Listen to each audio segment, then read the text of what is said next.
মানুষ তার স্বপ্নের চেয়ে বড়, আর এই স্বপ্নবাজ মানুষগুলো বেঁচে থাকে কালের পর কাল, যুগের পর যুগ তাদের কর্মের মাধ্যমে। তেমনি এক স্বপ্নবাজ মানুষ ছিলেন ডক্টর জাহিদুর রশিদ সুমন, যার অনুপ্রেরণায় আজকে আমরা একটি নতুন অনুষ্ঠান শুরু করতে যাচ্ছি, যার নাম মনের মুকুরে। সময়টা ঠিক হবে 2016 সাল বা 2017 সালের দিকে। আমি তখন বিআরবি হসপিটালে জয়েন করি। তার ঠিক আগে আগে আমি আর সুমন ভাই অনেকদিন আগে থেকেই একসাথে খুব একটা ভালো সম্পর্ক ছিল নিজেদের মাঝে। আমরা অনেক কিছু নিয়ে আলাপ করতাম, অনেক স্বপ্ন দেখতাম, জীবনে অনেক কিছু করব বলে সিদ্ধান্ত নিয়েছিলাম। সেই স্বপ্নগুলোর মধ্যে একটি স্বপ্ন ছিল মনের মুকুরে এই অনুষ্ঠানটি। মনের মুকুরে আসলে অনুষ্ঠানটির যাত্রা হয়েছিল এই ভাবনা থেকে, প্রতিষ্ঠিত যে মানুষগুলো তার নিজ নিজ সেক্টরে বা নিজ নিজ বিষয়ে লিজেন্ড পর্যায়ে চলে গিয়েছে বা সফল হয়েছে, তাদেরকে নিয়ে একটি অনুষ্ঠান করার পরিকল্পনা ছিল।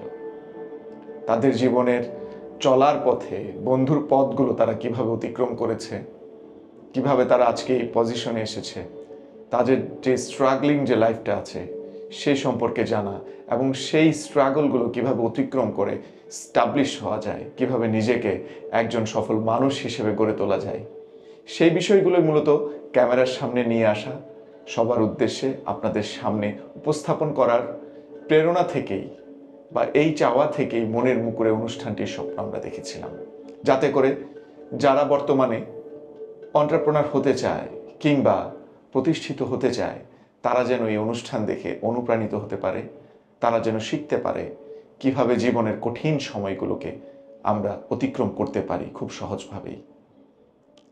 ইনশাল্লাহ মনের মুকুরে অনুষ্ঠানটির প্রথম পর্ব আমরা 30 মে 2024 সালে অন এয়ার করব। আমাদের Facebook page, YouTube channel, TikTok channel এবং ইনস্টাগ্রাম থেকে আমরা এই অনুষ্ঠানটি ছাড়ব। সুমন ভাই আজকে আমাদের মাঝে বেঁচে নেই, কিন্তু তার অনুপ্রেরণা, তার যে উৎসাহ, উদ্দীপনা, তার যে স্বপ্ন, সেই স্বপ্ন আজও আমাদের মাঝে বেঁচে আছে। ইনশাল্লাহ সুমন ভাইয়ের এই স্বপ্ন আমরা বাস্তবায়ন করব মনের মুকুরে অনুষ্ঠানের মাধ্যমে। আমি আজকে সত্যি আবেগ আপ্লুত। এই মুহূর্তটির জন্য অনেক দিন ধরে অপেক্ষা করছিলাম। আপনারা সবাই দোয়া করবেন আমরা যেন মনের মুকুরে অনুষ্ঠানটি সুন্দর করে করতে পারি এবং আপনাদের মনের মুকুরে স্থান করে নিতে পারি।